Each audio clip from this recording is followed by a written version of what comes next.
Hey there, it's Alan. It may or may not be 3 in the morning right now. This may or may not be my 5th beer.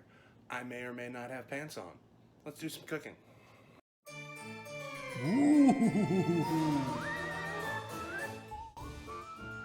Welcome to the first round of Creative Horror's Boolympics. In this round, we have 3 competing teams. The Shadow Monarchy, David and Kayla King. The Best Fiends, Alan Cheney and Jesse Sade Reyes. And the Red Plague, Henry and Ravel. In this first challenge, each team puts their culinary skills to the test by assembling a themed dish. Now, let's see what each team has done. Hello everyone, it's the Shadow Monarchy, aka Kayla and David, and we're right now getting set up for our cooking portion of the Boolympics. And here are some of the ingredients we'll be using. We've decided we're going to make some pea soup and a candy apple. We're going to do a bit of a witch steam, and hopefully that'll turn out well. I've never made pea soup before, but I have done some dipped chocolate stuff, so hopefully that'll turn out well. So whoever is cooking will be wearing the apron of honor. This was actually given to us by Abysme and Paprika a while ago, and we're finally getting to utilize it properly. Our Haunted Mansion one! Yay! Yay! Beautiful. And here's our base of operations for the day, the world's smallest kitchen, complete with the world's smallest dog. This will be fun with a dog around me. Again, world's smallest kitchen has to be occupied by world's smallest dog. That's just how it goes. Okay, yeah, I can pour it in first. How much? I would say half a bag to start with. See how it goes from there. Just for safety. And we're how much are we how much are we boiling this down to till it turns into a good soupy goodness? It just needs to basically melt down to consistency where I can actually put my spoon in and then dip it or pour it onto the apple. So hopefully, basically smooth, but not too smooth. A good consistency. Look at that.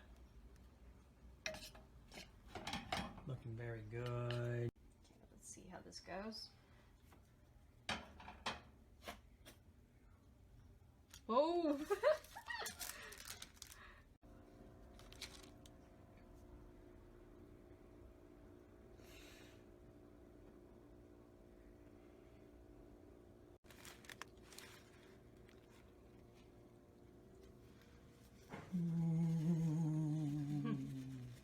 Let me get the door for you. How about that? Thank you, honey. Alright. Oh, this will be fun. When you have to clear room because dog food and other things. Alright. We'll let that cool. Gracie, get out of the way. Excellent. Alright, I wouldn't eat that apple. It looks poisonous.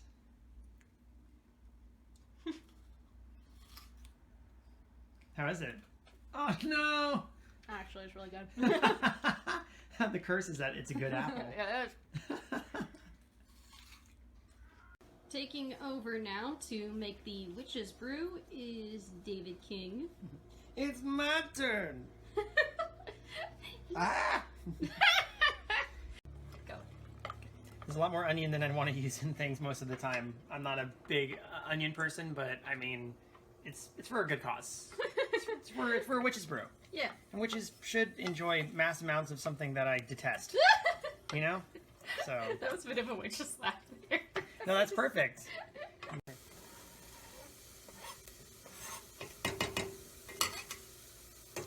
Time for the peas. Pea time. Because there's nothing more evil than peas, apparently. Well, it's going to make it a lovely green color, that's for sure. Now we're going to use what's making it soupy. The soupiness. Of course, we can't forget the most important ingredient. The time has come. We're going to eat the dog? We're going to eat the dog. Let's go, Gracie. Come on, Gracie. Alright, we We have poured this soupy concoction into our Vitamix. Yep.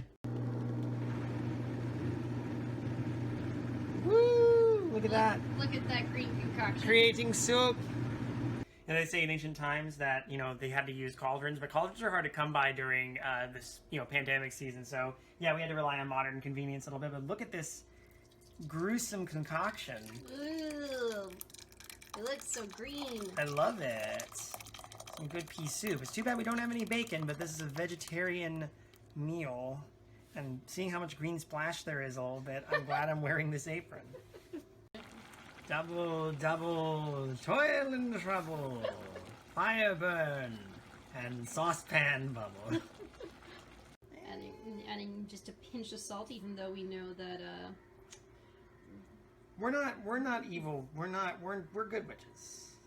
We're not, I think that should be good enough. I think I grabbed a little too much salt. Okay. So, yeah, there we go. That's better. Let's just go for the first taste test of this and see how it goes. How's it?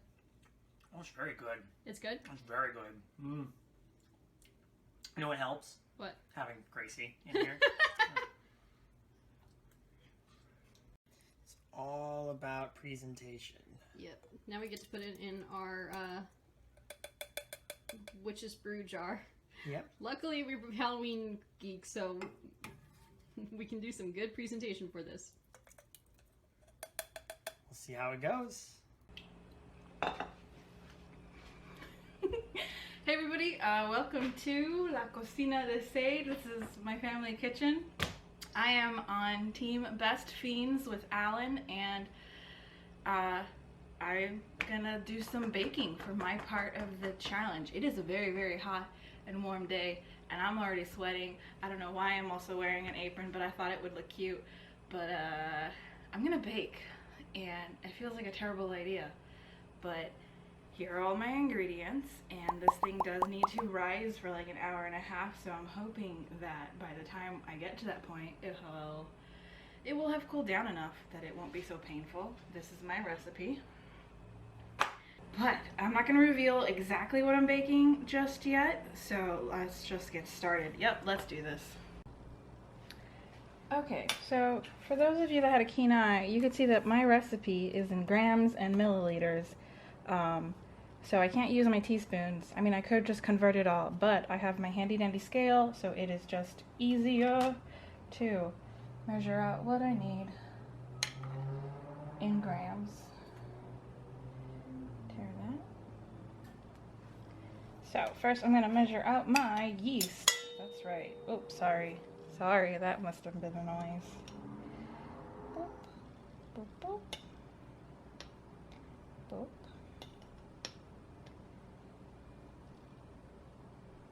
1 gram, okay. 2, 3, okay. Oh, that's 4. Okay, perfect. We start with milk. I did warm it just a little bit in the microwave just to kind of, so it's closer to room temp. Now the yeast.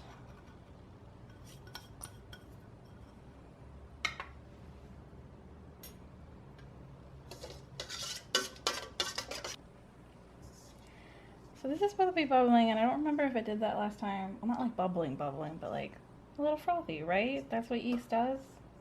I don't know, but I'm gonna keep going because this worked last time. But I don't think I heated the milk up last time. I don't know. Did I already fuck up? So the only thing I know about baking is that you add all your wet ingredients together and then your dry ingredients. Sugar counts as a wet ingredient for some reason. So I'm tempted to add the egg now.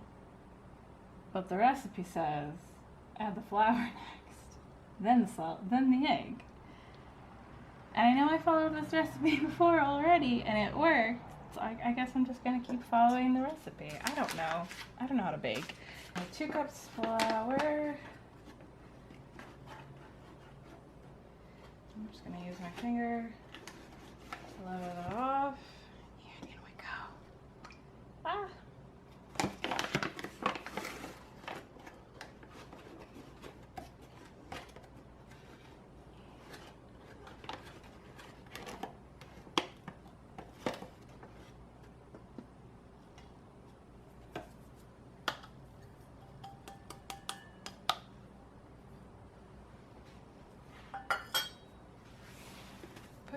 side. Just add in some salt. I wasn't gonna add all that salt. That had an extra gram. Oops. A little bit of a stir. 1 egg. Now we just stir this in until it is too difficult to stir with this wooden spatula thing.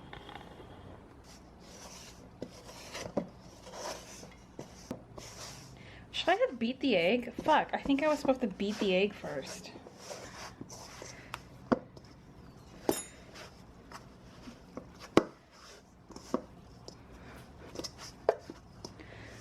I'm just gonna knead it here in the bowl until I get everything incorporated. I'm gonna take some flour. For the record, I did wipe down these counters before this, so it might be too much flour. Is that too much flour? I don't know.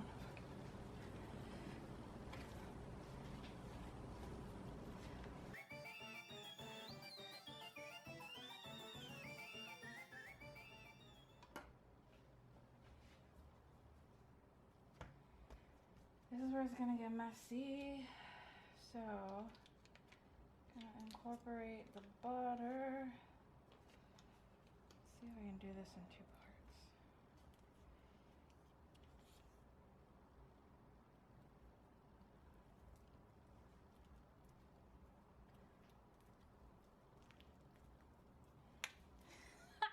Listen to that.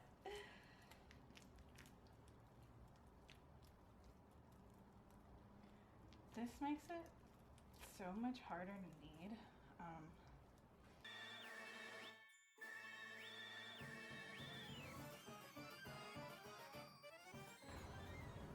So once the butter's incorporated, to my understanding, I am supposed to knead for a solid 15 minutes or until it passes the window test. The window test is when you stretch the dough enough that it is slightly transparent and you can poke at it without it breaking. Might take me a little bit to get there.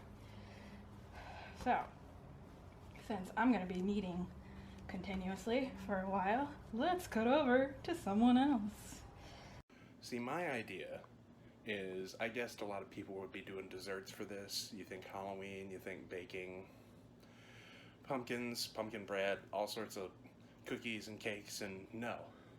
We're going savory, we're going dinner, but since I want it kind of Halloween-y, I thought, okay, witch's brew, witch's stew. We're gonna do like the classic cauldron of one of those thick, Satan-pleasing communal witch stews. So I was trying to think of what would look Halloween-y or creepy, and I thought, let's make it a weird color. Let's make it green. So I'm gonna be doing a salsa verde, roasted chile, green pork stew. Right now I'm cutting up some pork roast into stew-sized pieces. Gonna get about a pound. Gonna get about a pound of this. Once I got it all chopped up, it's going into a bag with some spices, some dry spices, just to sit for a little bit. And while it's sitting, I'm gonna do some more prep work, chop some veggies, other stuff. Cool. Dusty pork might not look by much, but it's been shaken in there with some flour, garlic powder, and black pepper. I also sliced it pretty small. I just want the pork to cook all the way through. So, yeah, I'm gonna get started chopping some veggies, and then this can go in the saucepan. Like so many people are like, oh, it's Alan. He's a funny guy. He's gonna do like a silly beer thing. No, we got real shit going on here, okay? Okay? Some knife work is being done, all right? Halloween, horror movies, spooky stuff. Let's go to the next thing. Okay, so that's, I don't know how long I was needing that for. I don't know if it's ready. But it's time to let it rise. I'm gonna let it rise for 1 hour in the warmest place in the house, and that is my room. So it's gonna sit in the sun on my bed, because it is really warm in my room and I hate it. I hate summer. Guys, it needs to be fall. Alright, an hour later. Woo! I can't tell if it rose that much, but it did rise. It does look bigger. Here's the fun part. Woo! Okay. Just flop. And so we're gonna need this. Ooh, it's so soft. For just a couple minutes. Once this is needed, I'll cut my 2 portions. I'm gonna try, and it's still gotta rise for another 30 minutes before it goes in the oven. Let's check the recipe. Need for 2. Rise for 30. Bake. Okay, yeah.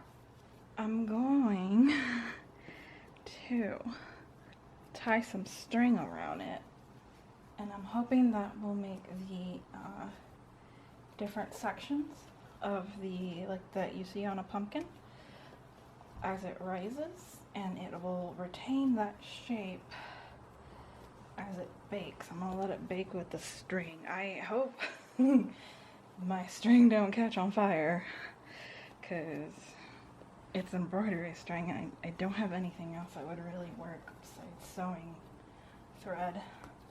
Alright, so here's my attempt. I mean, that one kind of looks like a gourd, and that one, they didn't expand more while baking like I thought they would. But, you know what? This actually works pretty well. And they're not as big or as tall as I wanted, I guess. But for like a single portion, that's pretty good. You know, stuff it nice and full with your chili. You know what? I think I did okay. Oh, I'm sorry. Did you come to this contest to fuck around? Well, I'm absolutely not here to fuck around. It is go time. I don't even know who I'm talking trash to right now. Hey, look, carrots and potatoes. Look at these have started. That's olive oil and some minced garlic we got going on in there. Gonna let that simmer for a couple minutes. Okay, what you're seeing here, we've added salsa verde, we've added chicken stock, we've added salt. And these are some chopped spicy green chiles. And now that those are in there, I'm going to stir that up a little bit. We're going to let this simmer for 45 minutes. We're bringing that to a boil before we let it simmer. That's important. Bubble, bubble, boil and trouble and all that other shit. So I added potatoes and carrots. I'm going to stir that up real nice.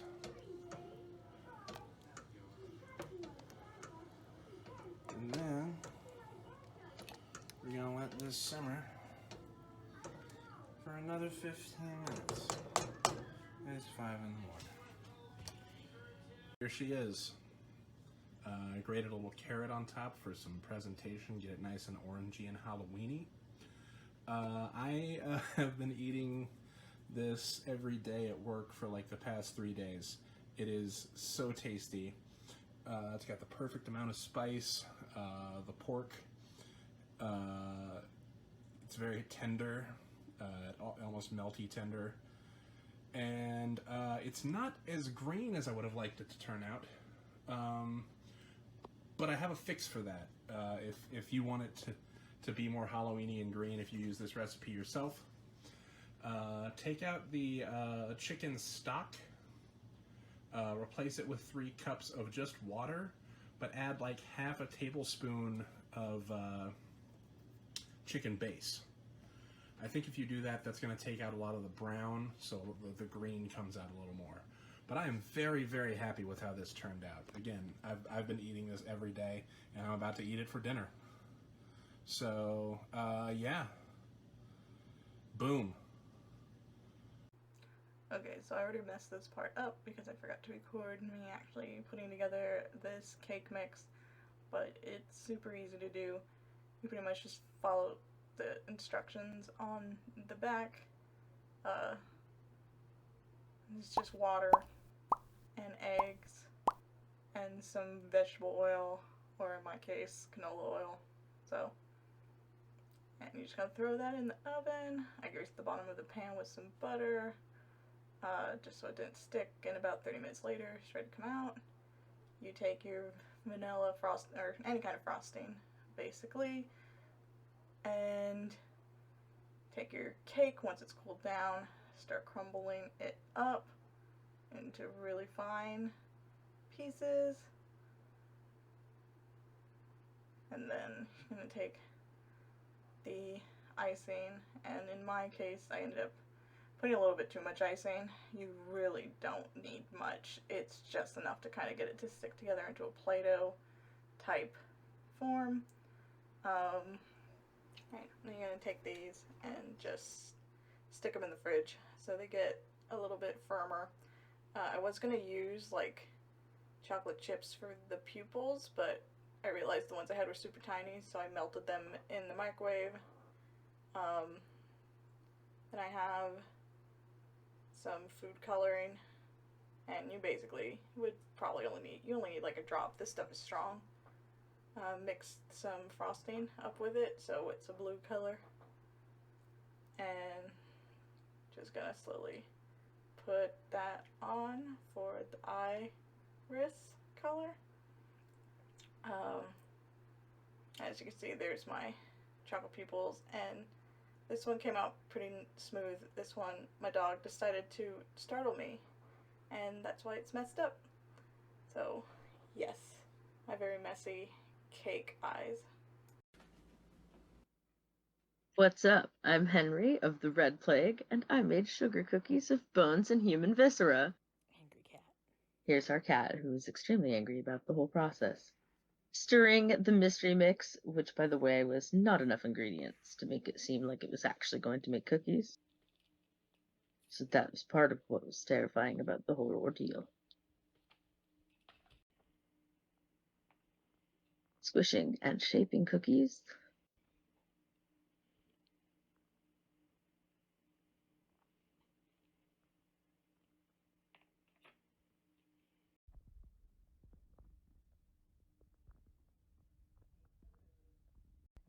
All right.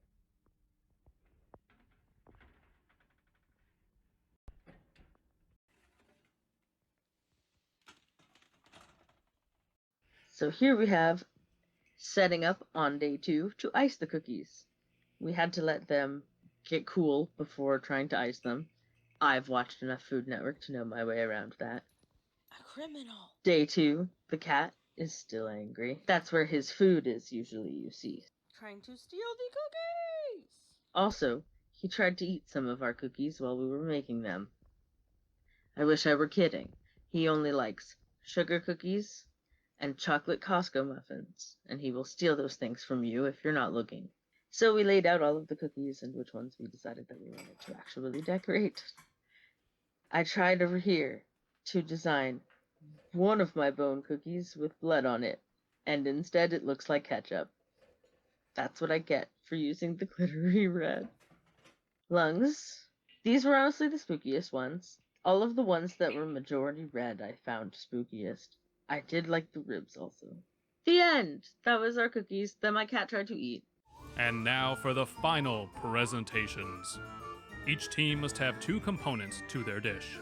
We're judging on idea, presentation, and effort.